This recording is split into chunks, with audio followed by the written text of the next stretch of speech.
There's Mrs. Goggins' cottage, Jess. We'll get her present there in 2 ticks, just in time for her party. Oh, hello. What's this? Oh, no. We'll never get there now unless... Let's hop across. Our little secret, eh?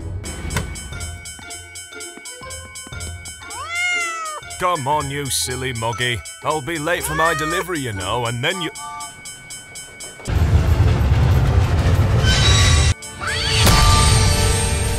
Jess! No! No, no, no, no, no, please! No! It was a lovely morning, and Thomas had made a new friend. Good morning, I'm Thomas. What's your name? Pat. It's lovely to meet you, Pat. I hope you don't mind me saying it's not a good idea to stand on the railway tracks. It can be a very dangerous place for people. And cats. Cats? Oh dear, thought Thomas. He did remember seeing a flash of black and white before he put his brakes on. I'm so sorry. Not as sorry as you're going to be! Postman Pat! Postman Pat! Postman Pat and his black and white cat! Thomas could see Pat was angry. But oh, mother of God!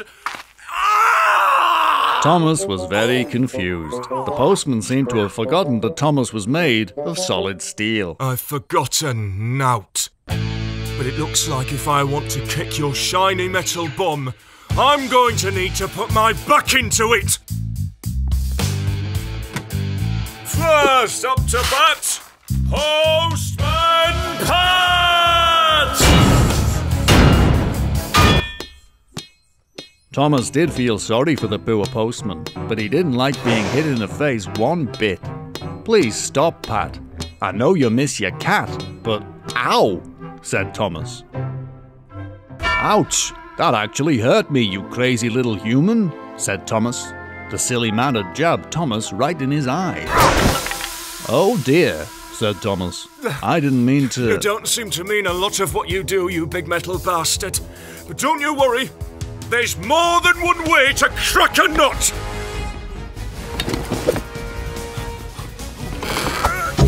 The horrible postman had clogged Thomas's chimney and suffocated Bob. Bob! Yelled Thomas. There was nothing for it. He was going to have to fight fire with fire. Can it, Ringo? It's time to turn up the heat.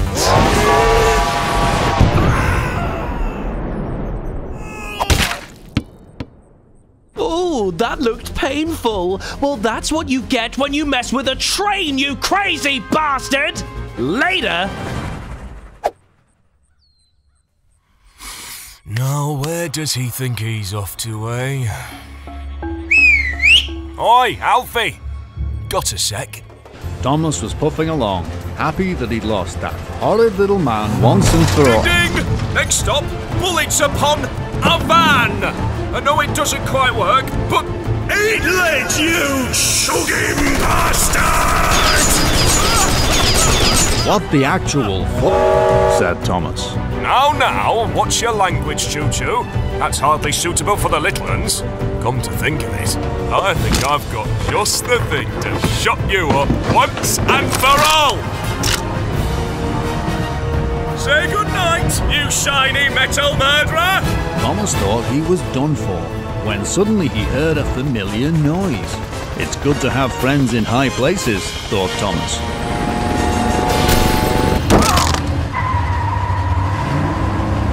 Looked like you were in a spot of bother, Thomas, said Harold. I had him right where I wanted him, laughed Thomas. Still, thanks for the assist, and on your last day before retirement too. After all this excitement, you must be looking forward to a nice rest. You can say that again. Finally some time for me and the wife to...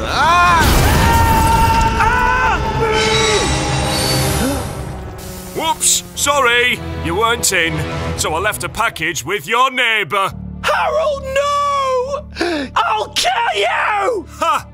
Hurts, don't it, lad? Well, not to worry. You won't be feeling anything much longer. What goes up must come down!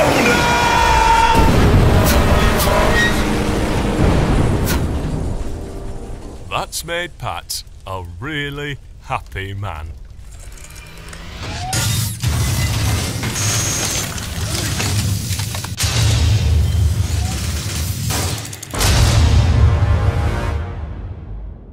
What the...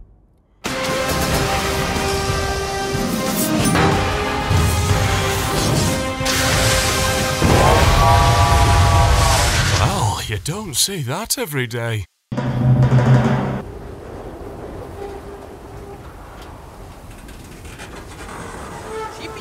Chapa chapa doobie doobie dabba dabba magi koni doobie doobie. What the fuck? The road isn't clear. Oh, wind down. Oh, fuck. Oh! Now I'm gonna get frostbite. For good.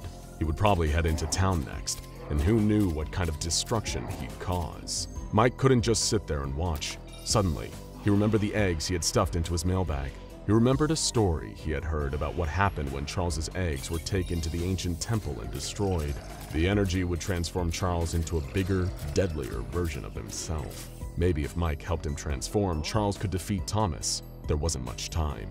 No matter how scared or tired he was, Mike had to get to the temple, and fast. He ran as fast as he could until he reached the temple, and he pulled the eggs out of his bag.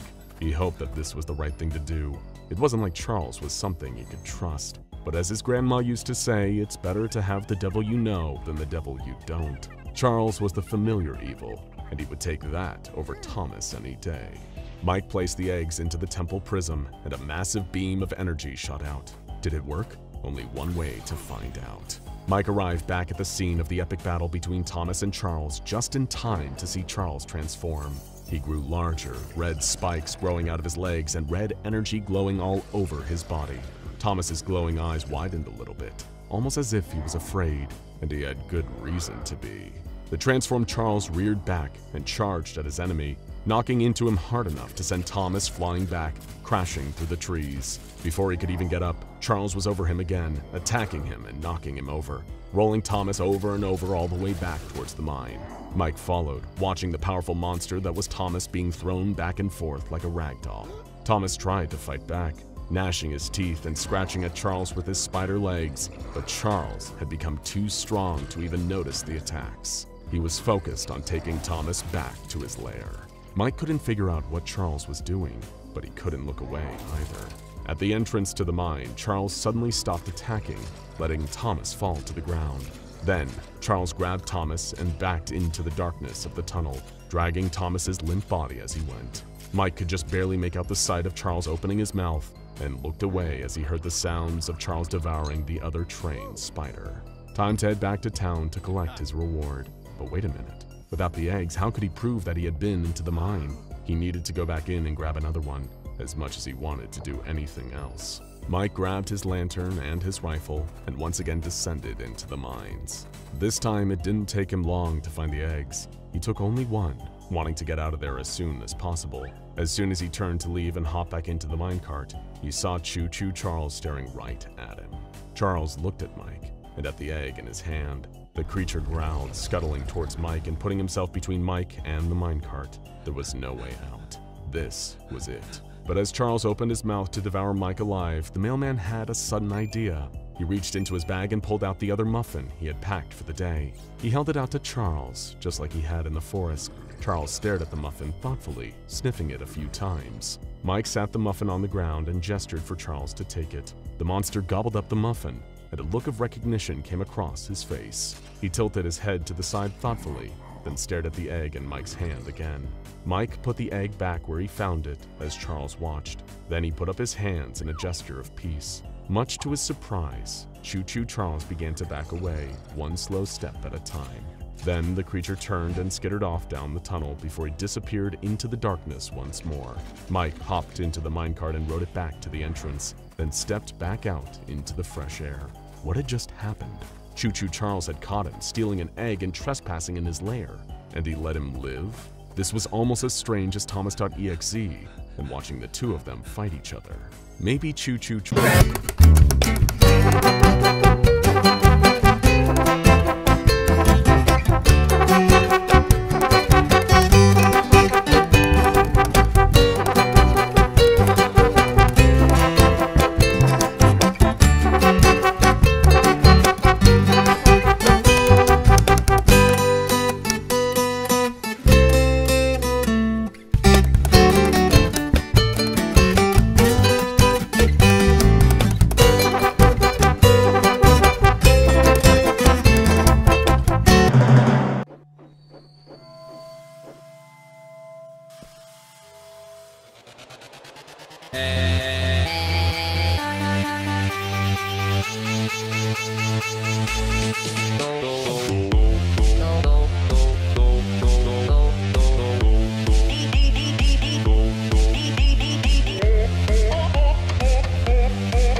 Even when you feel low, you can still go. Even when you feel slow, you can still go.